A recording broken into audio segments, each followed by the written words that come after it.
This is Film Talk, where we interview the brightest minds in filmmaking 5 days a week. Do you need a great camera for your next shoot? You may want to consider the world's lightest handheld Super 35 digital film camera, Blackmagic's Ursa Mini 4.6K. The Ursa Mini boasts a 4.6K sensor, global shutter, and up to 15 stops of dynamic range. It's perfectly balanced for handheld use and comfortable enough to be used all day long. Scene 1, take 1. Film Talk Nation, we are greenlit for yet another great show. Vanessa Frank here, and I'm excited to bring you our featured guest today, Howard Klausner. Howard, are you ready for your close-up? I am so ready. Howard Klausner is a writer, director, and producer of films such as Space Cowboys, starring Oscar winner Clint Eastwood, The Identical, starring Golden Globe-nominated Ray Liotta, Hoovie, starring Alison Stoner, The Last Ride, The Secret Handshake, and The Grace Card. Howard, it's an honor to have you on the show today. You know, it's great to be here. And by the way, does anybody say anything differently? If it weren't great to be here, would they say that? But it really is. I love your show, and I love your interview. I'm just thrilled to be part of this, Vanessa. Thank you for inviting me. Oh, well, we're pumped to get to spend this time with you today. So, Howard, I am just really keen to start out by finding out how you first got into the film industry. Well, you know, I was that kid here in. I'm actually talking to you from Middle Tennessee, and I'm from Middle Tennessee. But I made most of my career in Los Angeles. But I was that kid who grew up here. I knew I wanted to do this. I was a local actor. I would do commercials, and I was the one at the high school who would always write and star in all the pep rallies. And you know, I'm really a very old guy, Vanessa. I was coming up right when the first Saturday Night Live was brand new in America, and that was all the rage. So I wanted to be a sketch comedian, and I wanted to do television actually, but it seemed like I was going to be an actor, so I went to Los Angeles and started acting. And Vanessa, I failed miserably as an actor. I knew that the good Lord did not really have that in mind for me. Yeah. And it was fine. It was an epiphany, not so much a failure, but I realized I don't have the fire in my belly to be an actor. I got the fire in my belly to write, produce stories. And so, you know, I won't go on too terribly long with it, but I lucked my way into USC Film School and just studied like crazy and worked on a whole lot of not very good movies until I finally figured out that what I really want to do is write screenplays. So it took me about 8 years to sell one. Oh my gosh. And then I sold one, and it was Space Cowboys, and there you go. I had a career. It's a true Hollywood story of an overnight success that only took about 8 years. It's interesting that you mention. Right. It's interesting that you mention the whole thing of starting out as an actor and then realizing that wasn't really what you were excelling at the most. I myself had a very similar path of starting out as an actress and then bit by bit realizing that I wanted to be the one who called the shots as opposed to being in them. And I think I've often reflected on the fact that I feel like so much of the time, because we see a lot of in interviews, press junkets, that sort of thing, are the actors and actresses. I feel like maybe a lot of young filmmakers who just have a real passion for telling stories and are kind of interested in going into the film industry, it's kind of like, because what you see is the actors and the actresses, it's pretty easy to surmise like, that's what I'm supposed to do. If I want to be in movies, then I need to be an actor or actress. And it can, I feel like it can take a while to realize, well, actually, acting isn't the only way of telling a story. Maybe I'm a great writer. Maybe I'm a great editor. Maybe I'm a great composer, and it's just interesting to me, having kind of traveled that similar journey to what you have. Yeah, I mean, acting is definitely not for everyone, that's for sure. Well, but I would say that I think everybody, who is on the creative other side of the camera per se, I think everybody should do a little bit of acting. Yes. I don't think a screenwriter should ever try to write a screenplay and write dialogue for an actor if they haven't totally agree. done that a little bit. I totally agree. And directors too. Yeah. I completely agree. And it's interesting, even today I was writing with a young writer and finding that really the only way of conveying whether the beats were working or not was to perform it. And I know particularly when I've worked in VFX, that's been very Mhm. much, there's those times when the only the only way that you can get a VFX artist to understand what you want is to kind of to mime it out, which can be pretty embarrassing. But yeah, so I fully agree with that. Right. Yes, it can. Um, well, Howard, you mentioned earlier this thing of it took you 8 years coming out of USC till the time that you had that big hit and you sold you Space Cowboys got made and was directed by Clint Eastwood and starring Clint Eastwood, which I think for just about any filmmaker would be a dream come true. Was that the biggest challenge that you've encountered in your career?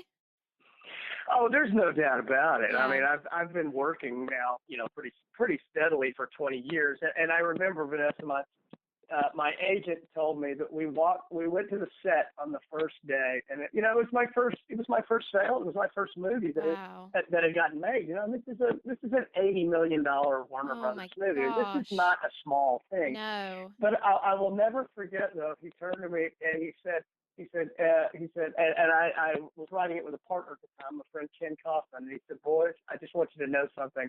Don't get used to this because this will never happen again." Oh my gosh. We're standing there watching Clint Eastwood, Tommy Lee Jones, Oh, Donald Sutherland, oh and my James gosh. Garner. Four of my favorite Oh actors. my gosh. And he was right. I mean, sadly, it's like, yeah, there they are. Yeah. Wow. Yeah, that's like a And I once in love a my career, and lifetime I've gotten to thing. do some wonderful things. I maybe should have quit on that one. Oh my goodness me. Well, so tell me, how did you get through that challenge of those 8 years where potentially, year one, year two, you're kind of pretty buoyant emotionally, but I can imagine by the time year four, year five, year six, year seven rolls around, you're kind of starting to think, is it maybe hmm time to go do something else in my life? How did you get through that? Wow, that's really a great question. I was married. I am married, and it was both really, really difficult. Obviously, when you're a new married, you're making $6,000 a year. But happily, from my wife is she's an artist herself. Yeah. And she was frustrated. I was frustrated. You're frustrated. You can't sell anything. It's awful. It's like Mm, being an actor who can't get a part, or a screenwriter who can't get read. But yet she never once asked me to quit. And that's it's, amazing. if anything, I was the one ready to quit, and she would say, "No, I don't think you've really taken it your full best shot." Of course, we'd get in arguments about that. But she was right, but I think more. That's I was really lucky too, in that I can't really do anything else. I mean, this is just Mm, all I yeah. can do. No, I So I know. didn't have the only other options I had were maybe busting tables at a restaurant or Yeah. something. I mean, this is all I could do. So Yeah. I had to stay with it. Oh, no, I get it. I had this conversation a few months back with a director friend of mine. I was just going for a really rocky patch in my career. And I said to him, honestly, do you ever just feel like you just want to quit? And he was saying to me, yeah, like every 6 or 7 years, there will be some movie that should have been made that isn't, or just some really shady thing that happens. And I just am like, this hmm is the one that's going to wipe me out. But he says, and so I asked him, well, what holds you back from having done that? How have you kind of pulled yourself back from the brink? And he said, honestly, it's just that every time I've kind of looked out across the landscape of what my life would look like if I just kicked this all in and went and did something else, he's like, honestly, that thought is even more depressing than the thought of what it's going to take for me to continue. Right. The other thing, Vanessa, what I always tell the young ones, entering this, it's like, okay, there's nothing quite like, seeing your words come to life. I mean, Yeah. or producing a film, or doing a performance. But Mm. that said, it is probably the toughest industry there is. This is still the wild, wild west, and there are Yes. bad guys who will shoot you down and rattlesnakes out on the trail, and the whole thing. And as long as you understand that and don't think it's like, like being a lawyer. Hey, I passed the bar and Mm. I'm ready now to go make $200,000 great, but the entertainment business doesn't work that way. No, it So, does not. every time I'm tempted to you get down a little bit and you remember, it's just like, well, you know what? Nobody said this was going to be easy or there was any guarantee because there Yeah. aren't. Yeah. Like no one owes you anything and it's not a fair industry. um That's so exactly right. well, Howard, Exactly right. you strike me as being a very wise man who has many years of experience under his belt. What is one thing that you really wish you'd known earlier in your career? I think if there were any lessons that now, having been doing this 20 something years, if somebody could have told me this at the very beginning, it would be honestly, you can't do anything by yourself. And, Yeah. we tend to think that, I don't know if it's an ego thing or I think really more than anything else, it's an insecurity thing. More than anything else, the number one key that I always tell the young people is connect yourself. You get to know every single person you can. Don't be Mm. afraid to ask them, hey, can you help me with this? Because if you just stay quiet and think you're going to do it yourself, you're going to become an award-winning screenwriter or an Academy Award-winning actor or a great director all by yourself. Forget it, man. Yeah. It's not going to happen. It's not going to happen It's in your not bedroom. going to happen. Well, that's No, that's all by myself. I'm yeah. not gonna. I'm not gonna sit up on my mountainside and send down my words and people send me a check. You know what? It Yeah. doesn't work like that. Yeah. And I've definitely met those filmmakers who are like, I do the editing, I do the scoring, I'm the DP, I'm, like back of the room doing the catering, like that. And I honestly, I feel like more power to someone if they can master all of those trades. But the reality is that it's Right. really, really, really, really hard to get good at even one thing. And there's definitely those multi hyphenates out Yeah. there who can do it. But for most of us mere mortals, just getting really good at like just the screenwriting or just the directing is already I think, a pretty tough order. Well, I'm really interested how it, in terms of kind of tagging on to what you were just saying, this whole question of collaboration, how, if there's any kind of like, kind of tips or tricks that you have when you're putting a team together for a movie to make sure that that gels well. Because something I've personally seen is a lot of stress and misery on projects where there's just not the right chemistry, often between the producers or maybe the producer and the director. And it's Hmm. like just a clash of personality. And it's like, it is just so painful. And when you're working on a project that's, 2 years of your life that you might be in that relationship with those people. Conversely, I've also seen those really blessed projects where people are maybe often collaborating together for years and years and years because they have put this team together that just knows how to respect one another and how to each bring something to the table. So how, in your Hmm. experience of working on all of these different projects, how have you navigated that, and is there any advice that you can give those of us, particularly who are younger in our career, as to how we can put together a team that doesn't want to kill each other? Well, I think the first answer is the universal answer is to your question right there, and the scenario that you proposed, and it starts at the top. The director and the producer set the tone. That's Mm. all there is to it. And I learned that from no less than a man named Clint Eastwood. When It's not a that bad first not a bad that first person to movie, learn they, from. no, right, it's pretty good mentor, I would say. Yeah, my gosh. I was just dumb enough, or maybe just smart enough, Vanessa, that on my first movie that I was invited as a guest to the first pre-production meeting for Space Cowboys. It was just kind of a courtesy. And there I was sitting at this very large table with all these very, very important people. And there, of course, is Clint Eastwood at the head of the table.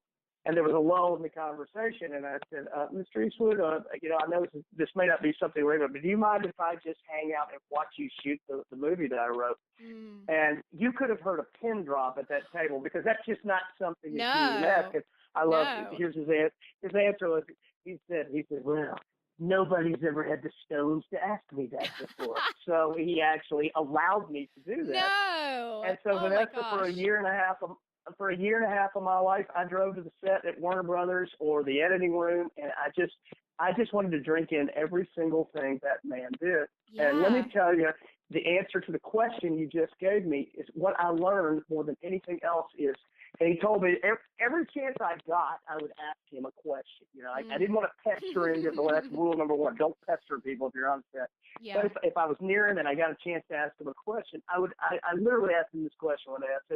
I said, sir, what is your secret? Why does this seem to go so much smoother than other films I've worked on? And he said to me, he said, there really is no secret. He said, I find a story that I like. I surround myself with the best people I can possibly get. I tell them what I want, and I get out of their way and let them give it to me. Yeah. And Vanessa, now Paso, which is Clint's company, they have people that have been working with him for 35, Oh 40 my years. gosh. It's a team. Wow. They know Wow. each other. The leader respects them. Just get the job done. Let's go Yeah. home as soon as you're done with the shot list. I'm not going to overwork you. And they will walk through fire for this man. Yeah. And that's what I learned. And I would say that I'm a poor imitator of that. But the movies that I have produced and directed, I try to emulate that. I want Yeah. to respect every single person that works with us, and I tell them what we need, and we go do. And I don't seem to have any of these screaming problems that people seem to have on Yeah, some of I these know. I movies. mean, It's just treat people like pros. I honestly feel like I've been to meetings, for prospective projects where it just seems like five different people who have huge egos, and you just think this is just such a show of one-upmanship. And honestly, I've backed away from projects for that reason because I'm like, I don't want to be fighting someone's ego every single day. And I think having Mm-hmm. in mind when you're putting together a team that thought of really are these people that I am going to not just be able to tolerate, but actually enjoy spending a huge amount of time with is just so wise. Because I was actually explaining this to a friend of mine the other day where I was saying to him, listen, basically, in my experience, filmmaking it can bring the best out of people, but a lot of times it brings the worst out of people because you're seeing people when they are their most exhausted and emotionally drained. And there's going to come a Mm-hmm. point in the shoot where just everyone has no politeness left to give. And so you kind of have to, in my opinion, you kind of have to calculate Mm-hmm. on what is this person's worst behavior? Like, not what are they like on their best day, but what are they like on their worst day? And if I can deal with that, then it's okay. Mm-hmm. But if them on their worst day is going to be something that's insufferable, then it's maybe not worthwhile, forming a team with this person. I think you can usually tell really early on when you first meet someone. I think you trust your gut, you trust your instinct. You know, Yes. you just Yeah. know. It doesn't take. You don't need a psychology book. You can I'm pretty good at it. I can already tell. Boy, this person is gonna, probably not be the easiest or the most enjoyable to work with, and maybe they don't want to be on this project. Yes. You kind of learn to navigate that pretty quickly early on. Yeah, I really agree. I really do agree. And I think that it needs to be a big part of the decision process on what project one wants to work on, whether it's not just about, hey, is this script good, but also is the team good? Is there a culture that is being set up by this The team. producer that, yeah, that's going to be edifying to me and is going to be something I Yep. want to be around because life is short and it's precious, and I think no one wants to spend that time being unduly miserable. Um, so Right. and Howard, honestly, I'm so like blown away that you're saying that you for like a year and a half you were going to the set of Space Cowboys every day. That's just mind blowing to me because I'm assuming that you weren't paid a penny to do that. And I feel like so many young writers would be like, "Oh, you need to go just spend this time, kind of hitting the pavement and writing my next thing." And the fact that you just made this decision to kind of turn this opportunity into your own school, I just think that just shows such a wisdom that many people early on in their career would not have had. Well, thank you. It was honestly, it was so clear to me that the way that all those circumstances fell together, I would never get that opportunity again. And Mm. I knew that if I mean, my heavens, any of you out there listening to this, if you ever get a chance like that you can watch a master at work, especially that you're emotionally invested in, having written the screenplay. I felt very emotionally invested in that. But to watch just every little nuance of it, and I got to tell you, Vanessa, it was less about the craft of directing that I came away from. I just learned about leadership, because Yes. that's all directing is. Directing is leadership. Yes. And Yeah. setting the right tone and casting a vision and being able to make a decision. That's all. And Yes. that's coming from the voice of the man himself. As he said, just make a decision, even if it's the wrong one. You'll Yeah. know faster. Yes. And your crew will follow. They will follow that, and they know it. But boy, I tell you what, the minute a crew smells a director who can't make a decision, Oh, that's when it starts to it's come yeah. unraveled No, every time. that's Every time. yeah, it's terrible. And I really feel, in my experience, I've kind of seen that when you do have an unexpected challenge on set, when you can show as a director that you can think on your feet and come up with solutions and navigate that situation Mm-hmm. interpersonally, even with the producer, with the line producer, and that whole side of things, I think that that actually fosters a lot of confidence, because things are always going to go wrong. But if Mm-hmm. you can show that, I think some people have the idea that if you're a good director, nothing ever goes wrong, which is so unrealistic, because filmmaking is not a science. I mean, there's 1,001 things that could go wrong on any given day. But I think that ability to just think on your feet and keep everyone moving forward Mm-hmm. is just about the Yeah. most invaluable thing that you can do as director. Yeah. It's most of directing, I think. It is. It Because is. nothing ever goes like you plan it. No, no. It's Ever. amazing to me So, how you can think of every possible conceivable outcome of what could go wrong on a day, and it's the one thing that you didn't think of that, like, that mm-hmm. happens. And yeah. Anyway, I'm sure we all have some war stories to tell about that. I am of the opinion that Murphy's Law was born in the movie business. Yes, yes, I completely agree. So completely agree. Well, Howard, what are kind of the daily practices that you feel contribute to your personal success? Well, my stock in trade, my first, I think my first skill is that of a writer, and I write every day. Now, I do not get up in the morning and write from 9 to 5 every Mm. day, but I make sure that I'm very old school, so I know a lot of people work immediately on their word processor or their iPad or something like that. Just the fact that you would call it a word processor is so wonderfully old Yeah. school. I know. I mean, the first thing I ever typed a script on was an IBM Electric. That's how old I am. Oh, But wow. I still write longhand, and Really? I think there's sort of a Zen connection to the universe and all that stuff. I just so want to jump in at this point and ask you something. I'm always so fascinated when screenwriters say they write longhand, because I can see how novel longhand. But given that there's so inherently so much Mm-hmm. formatting involved in a screenplay, how do you work that out? I mean, do you just kind of mimic the formatting of what it looks like when it's typed up? Yeah, yeah, Yeah, I do.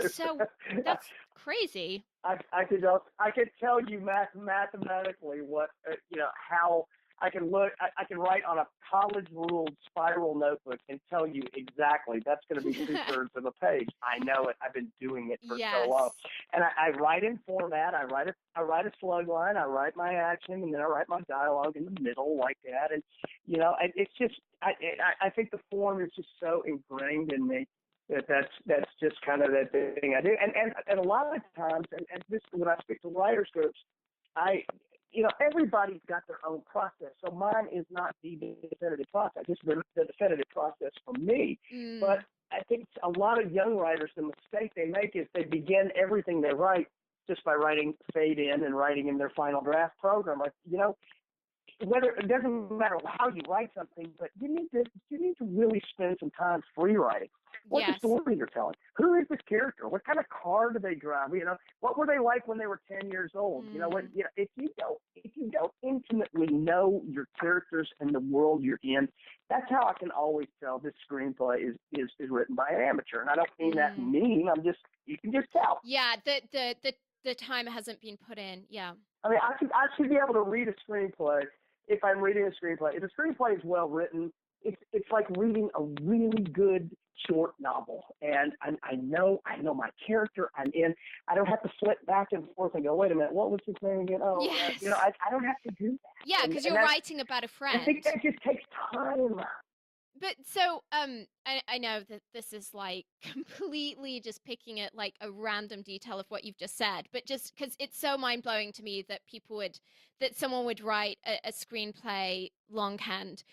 The thing that I would find personally really I know. challenging It's weird. about that is that, for me, when I'm writing, I do a lot of like going back and maybe rewriting that line 4 or 5 times, which if you're on the computer, I mean, kind of Mm-hmm. delete, rewrite is not Mm-hmm. a big deal. If you're doing it longhand, it's like, Yes. oh boy, are you rewriting that whole page? Like, how do you play around with stuff when you're writing longhand?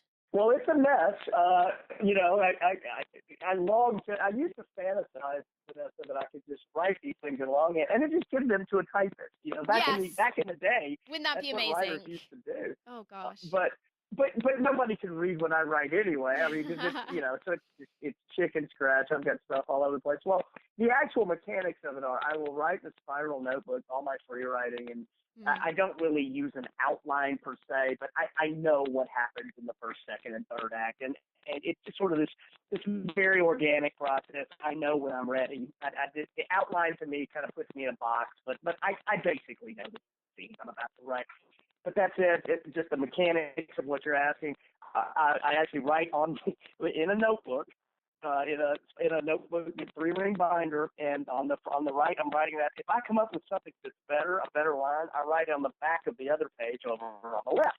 Oh, okay. So it's a totally ridiculous. I don't want any writer to try this unless they really want to. It's just every writer's got their own thing, and that's my thing. Yeah. I'm just more comfortable writing that way. And I should say, as the final point of this, I think that without thumping my chest, my first drafts read really well because my first drafts are really second drafts. It's like and then I type the beat, and then as I'm typing it, I'm an actor, so I'm reading dialogue as I'm typing it, and I change it all the time. So really my first draft that comes out of my computer, Mm. it's a lot tighter than a lot of folks' first draft, and I think that's why, because it's Yeah. really a second Yeah. draft. Well, I mean, it sounds like you've got your process down pat, as you said, it's like Mm-hmm. to each his own. It's just it doesn't matter how you get somewhere. It just matters that you get there. Um, in all of your years of being in the industry, you said you've been in the industry like 27 years now. What what kind of evolution have you seen over that time, and what do you feel is just the most important thing for our listeners to understand right now about the evolution of the film industry? Well, I think there's two significant, not only evolutions. I think they're sea changes and an asteroid has hit the universe. I mean that's what I think. Mm, It's the business that I came up in, Vanessa, is I wouldn't say it's gone, but it's nothing like what I came in on. yeah. First, and it's really, for me, it's on two levels. It's on the business level, and it's certainly on the technology level. On the business side of things, as a writer, I came into the business at the end of the spec script bonanza. I mean, Yes. boy, in the 80s and the 90s, these guys, and I'll be really honest with you, I should just really come clean here and tell you, I got into this thing because I thought I could make a bunch of money really fast because all these other guys were Yeah. Well, doing it. I mean, I I was think wrong because it took a very long time. yeah, I think a lot of people had that thought. You're reading these stories about guys who are being paid in the high six figures for a script that took them maybe 4 months, 5 months to write, and you kind of think, well, it makes a lot more Mm-hmm. sense than buying a lottery ticket. Right. I mean, I actually I did college theater with the gentleman who actually is one of the highest paid screenwriters of all time. He and I Really? were both actors together.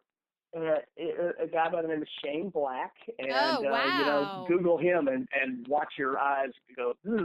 Yeah. Yeah, one His of the story's greatest of all pretty time, amazing. It was, and it was yeah. literally Lethal Weapon, The Last Boy Scout, The Long Kiss Goodnight, and then I think he just directed Iron Man. I think Mm. that was the Yeah, he Avengers took a movie bit, he actually I directed. think And he he's a took a bit of a wonderful guy. break from the industry and then kind of came back. hmm And then came back. And a Mm. terrific guy, but going back to your question, it seemed like everybody was selling these screenplays for millions of dollars and Mm. hundreds of, and they were. I mean, there were all these great bidding wars, and I came in. Space Cowboys was a bidding war, and it came down to, I believe it was Warner Brothers, Universal, and Jim Henson Productions. Well, and it was a good bidding war. I got paid very, very well to sell that screenplay. Yeah. And I'm not saying they don't sell for that like it, but they don't do it much anymore. And that's No. something that writers need to understand. Studios don't like bidding wars. They don't like that stuff. They would Mm. rather develop their projects from Yes. within. Their creative executives, they find a guy like me. Hey, this is the idea. We need to write this screenplay, and then they hire a guy like me. Yeah. So that's a fundamental shift in the business model. Mm. On the technology side, which we're not going to get all techno and everything, but what it's done, as I'm sure you preach the same gospel.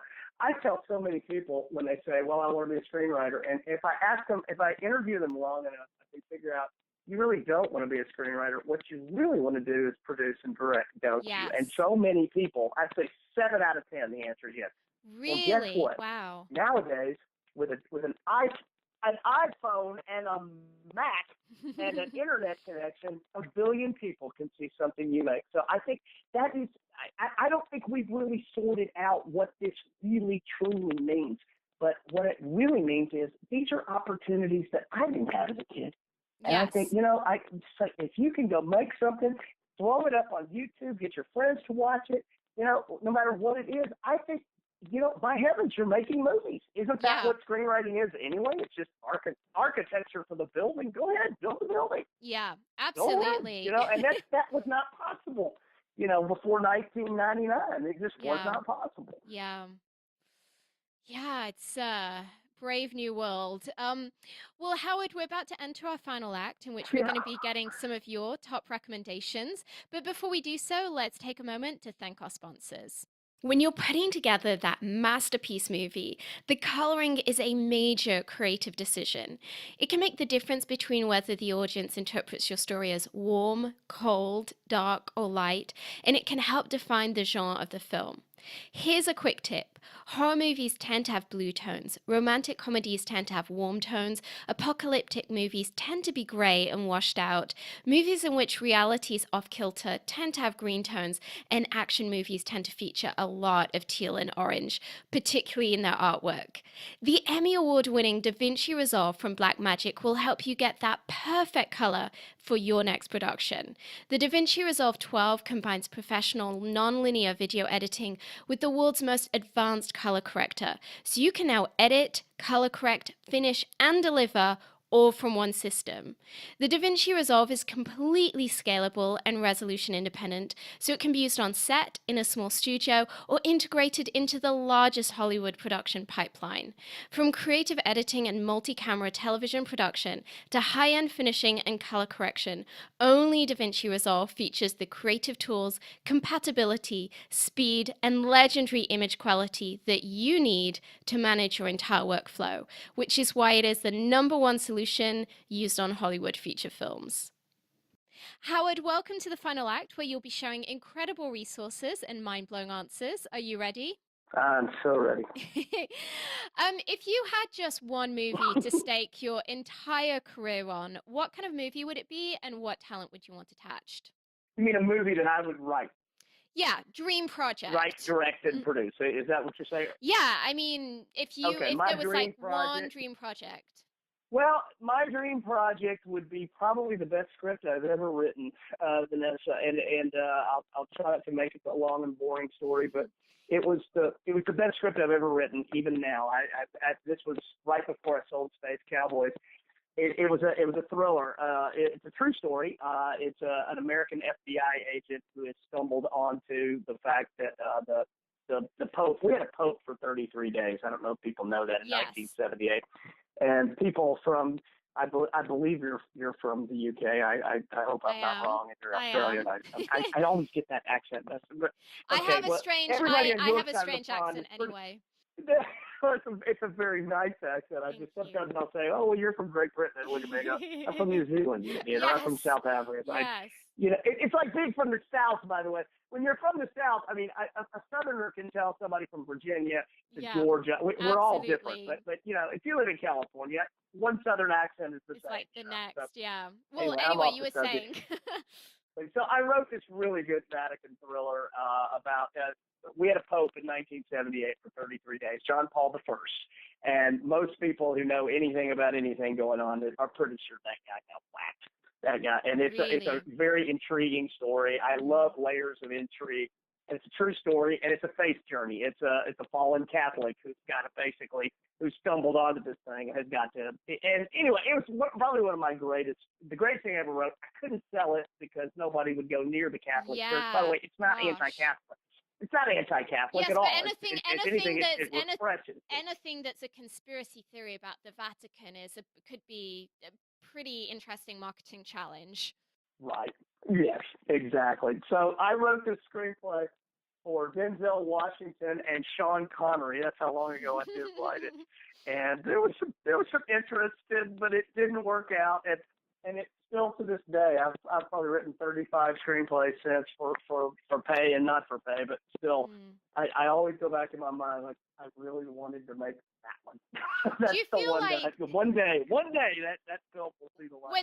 when the whole Da Vinci, I mean, this is even going back a little bit, but when the Da Vinci Code came out, did you not kind of think, oh, Mm-hmm. maybe the world is ready for this now? If they can swallow a Mm-hmm. movie that really is like attacking the fundamentals of the Christian faith, and it stars Tom Hanks, and it's this huge budget, Yep. and it did really, I mean, I forget, but I fairly sure it did pretty well financially.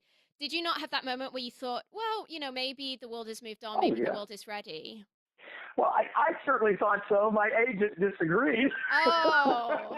and he just wouldn't really get and ultimately that's part of the game here. I work with some wonderful people, and Mm. they're my business managers essentially, and there are times that I'll go, no, you know what, I don't care what you say, I'm gonna go have this meeting with this person. And, I mean, they're Mm. not obstructionists, but essentially he just said I can't sell it. So can we Yeah. please go take this job that somebody's about to pay you for? Yes. Like, of course, So Yes.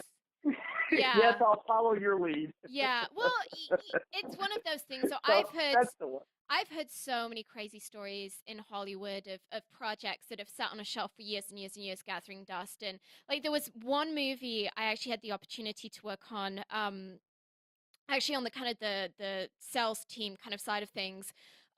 This movie that starred Mark Ruffalo and Naomi Watts, and that the producer had the most incredible story of how the movie had been in development for like 20 years. So much so that originally he was Mm-hmm. going to have, oh, I forget who it was. I think he was thinking about, um, I'm completely blanking on the actor's name, but basically actors of a Mm-hmm. very prior era.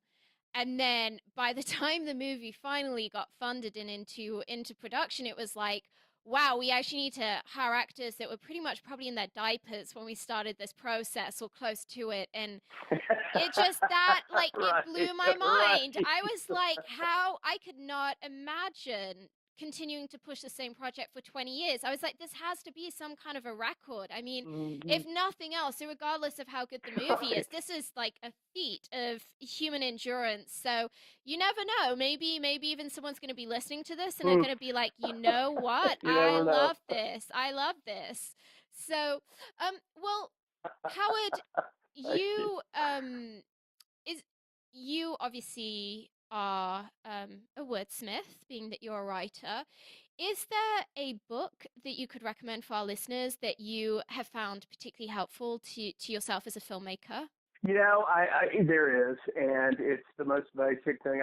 When I speak with writers groups and festivals when they have like writers nights and things like this, and it almost I've said it so many times. I think people think that I'm paying a commission to say this. Um, as far as I personally am concerned, and I tell you, I spent a lot of money to go to Southern Cal, and it was a fabulous thing. I'm so happy I went to school there. But I condensed everything that I make my living off of in a $20 book. And most of you, if you're writers, you've heard of it. It's a screenplay by Sid Field. I don't Yes. know of a better book for screenwriters. If you Yes. have, this is my idea. Open on page one and follow Sid all the way to the end of the book. When you're finished with it, if you do everything that they're doing, you have a finished screenplay. Now, is it Yep. ready to sell? I don't know, but that's how I learned how to write screenplays. What's screenplay? Yeah, It's the best book I ever read. it's a great book. I personally am I've had guests that are not big fans of screenwriting books, and that's definitely a position that I respect. But personally, I feel that Mm-hmm. it's such an amazing thing that for those of us that can't afford to go to USC or UCLA or NYU or one of these amazing Right. schools, that there is just a plethora of information available in books that you can pick Oh up. I yeah. mean, if you can't even afford $20, you know what? You can probably pick up that book secondhand for a few dollars, or you can You even can. find so much information online now. And I kind of feel like there's really no excuses anymore to say, oh, well, Hmm. I didn't have the possibility to learn this. It's like, no, there is so much great information out there by filmmakers, and certainly my hope for this show is that this is this is a part of that process of just building up filmmakers to be really, really good at their trade, regardless of whether they can afford to go to school or not. If I could say one thing too, I think there are probably 500 books on screenwriting out of the market Yeah. right now, and you know what? They're all fine. I mean, Yes. I don't know of any that are just outright bad and don't buy this book. I would never say that. Mm. I think for me, and the other thing that I always tell young writers is, should I go to this screenwriters boot camp for $800 a weekend with Robert McKee, Yeah. who, by the way, Robert McKee was a professor at USC when I was there. I met him, but I never took a class with him. Mm. And my answer is always the same. If that will kick your rear end and make you Yes. write, then go. But Yes.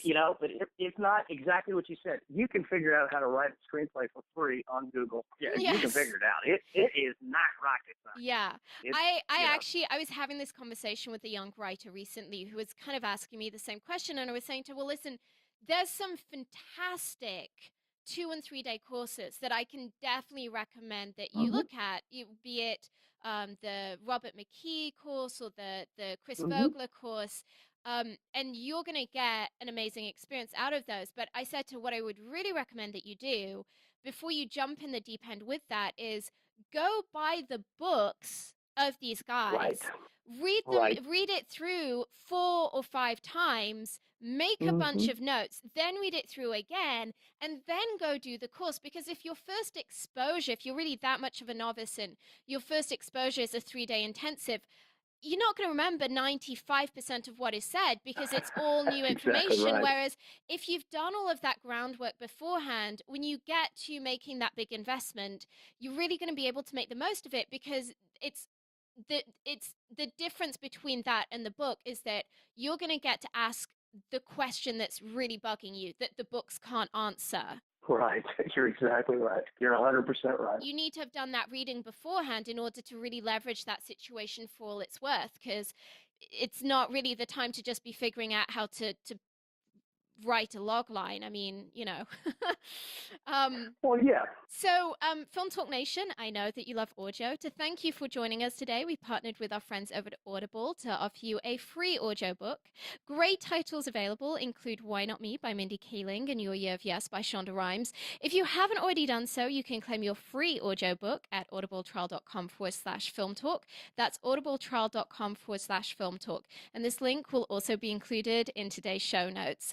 Howard, if you could recommend just one movie for our listeners, what would it be and why? Well, that's the toughest question you've Isn't asked it so the far. hardest question ever?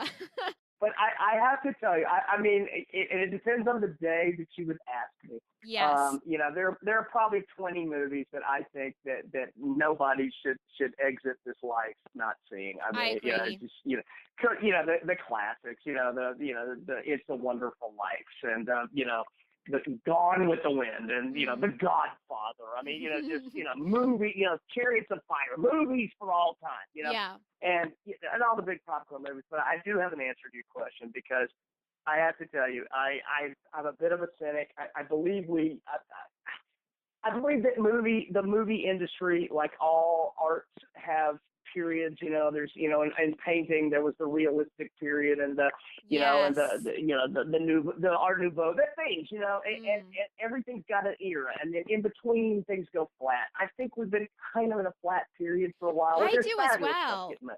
I do as You know, well. But I'm kind of excited that I'm starting to feel like yes, maybe the tides are turning yeah, when you see there's some movies like, like Birdman that are so hmm, outside of the box, that are so using the right, technology of this yeah, era, a movie that could not have been made a number of years ago, that kind of gives hmm, me hope that maybe this era of just superheroes and yeah, yeah. might be evolving into something a little more exciting, creatively speaking.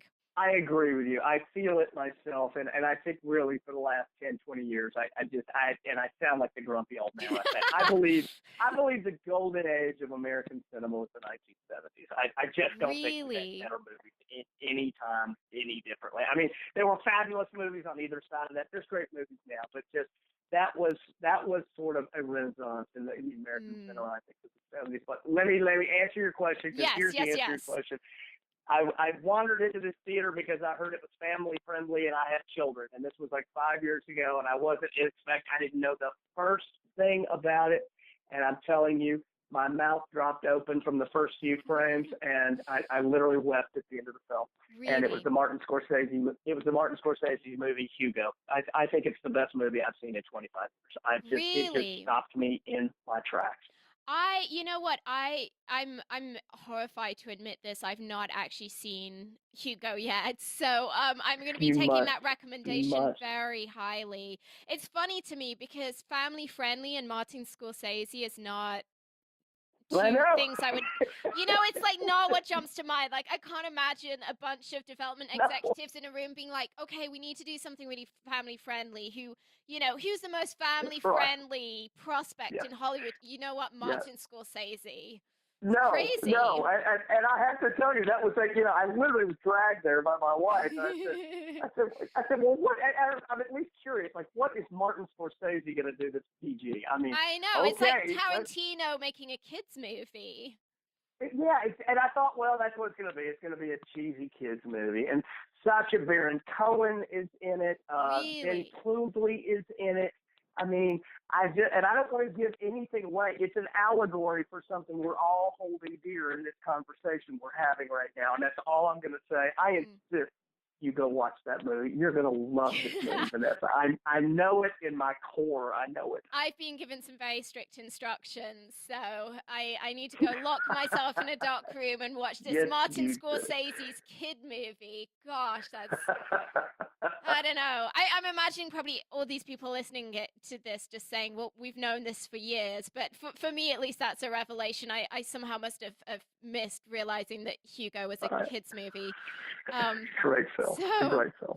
um, well, Howard, I know you were explaining earlier that you're not a super techie guy. However, I still want to ask you if there was a website or an app that you could recommend to our listeners, maybe something that you found really helpful in your career, what would it be and why?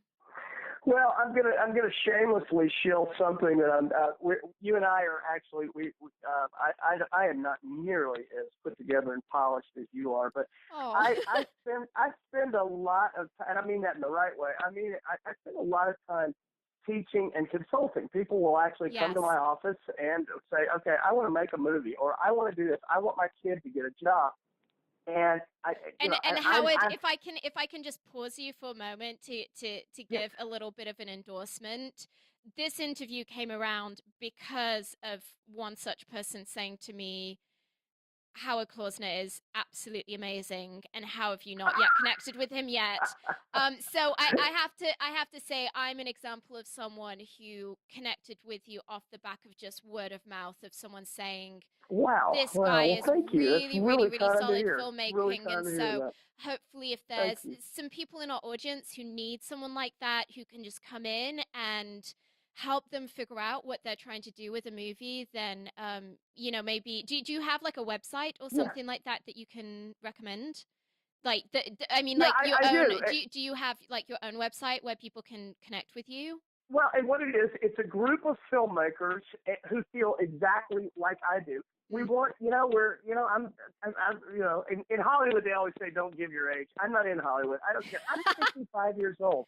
I've been making movies for 30 years. And Yes. so I like to talk to young people and I say, okay, hey, and so do line producers I know, and so do showrunners and on network television shows. I'm fortunate. So we formed a thing called, here it is, it's called thebizreporter.com. We just started it about a month and a half ago. It's just an information site, and we do podcasts. Now it's gonna be your turn. I'm gonna interview you next. Oh my I goodness. Oh It's my a running gosh. conversation, just like, hey, you want to know how to get a job in the business? Hey, how Yeah. much money can I make if I want to be a production designer? I say, Yes, people want to know things like that. And they so, do. in all honesty, that's really sort of the sum total of all those things that I've learned. Mm. So anyway, go to thebizreporter.com and enjoy it. Thebizreporter.com. And if someone wants to hire you specifically for consultancy, can they Mm-hmm. contact you through that website? Yes, you can get me through Fantastic. there, or from townsquarepictures.com. But there's a What is link that? to it on there. Cabsquarepictures.com? Town Square, Oh, townsquarepictures.com. Town That's Square. Okay. Yes, That makes so much more that's our sense. company. That's our little company here. Townsquarepictures.com. Okay, great. Well, We're um, located right on the square in Franklin, Tennessee, which is a 200 really? something year old town, and so we call ourselves Town Square. Gosh, for anyone who has not yet visited Franklin, Tennessee, they need to. It is one of the most beautiful places in the world. Actually, that street that you're on, Howard, I'm guessing you probably know this, but it was voted one of America's most romantic streets, and it truly is. It's like a movie Great place. set. So much It so really that is. Justin Bieber shot one of his music videos on that street. So, And I had to take my kids at 3 o'clock in the morning to oh go there yeah, oh no, it's for the fake crazy. snowfall. I don't think Oh, there I was was there. I don't think there was a single girl like above the age of 8 who was in a house that day. It was like just a mass Correct. exodus to go and You're see right. Bieber.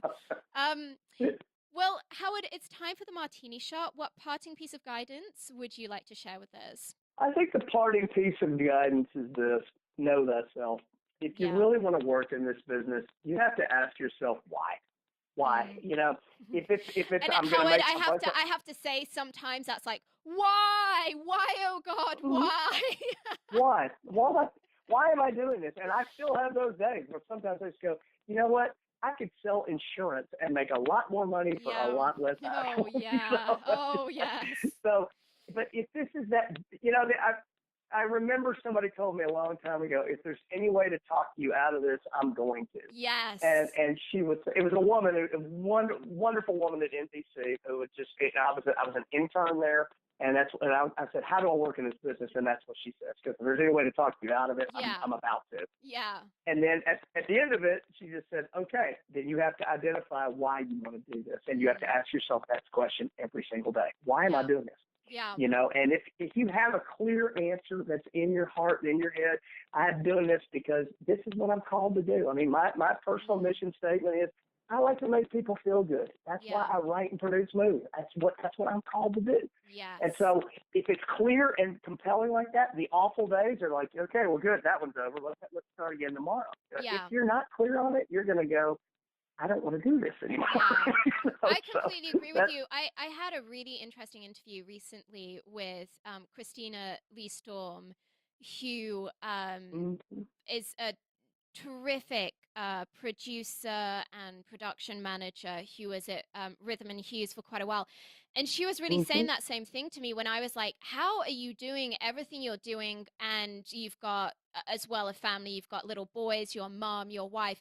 And she was saying, really, it all comes down to knowing your why. Because when it becomes about a mission and something that you are trying to do in the Hmm. world for humanity, where it's like the filmmaking is just a vehicle for that rather than the be all end all, then that gives a Hmm. purpose to your life that's going to energize you and that's going to keep you motivated in those times when you just kind of feel like kicking it all in. Yeah, Yeah, that's it. She's yeah, right. She's 100% absolutely. right. Well, that's a wrap, Film Talk Nation. In this industry, you're only as good as the people you know. And today you've been hanging out with Howard Klausner and myself. If you want to go the extra mile, head over to filmtalkpodcast.com and type Howard Klausner into the search bar. The show notes from today's show will appear along with everything we discussed, like Howard's recommended book and movie. Howard, we appreciate you sharing your priceless insight with us today. Film Talk Nation thanks you, and we'll see you on the red carpet. Thank you so much.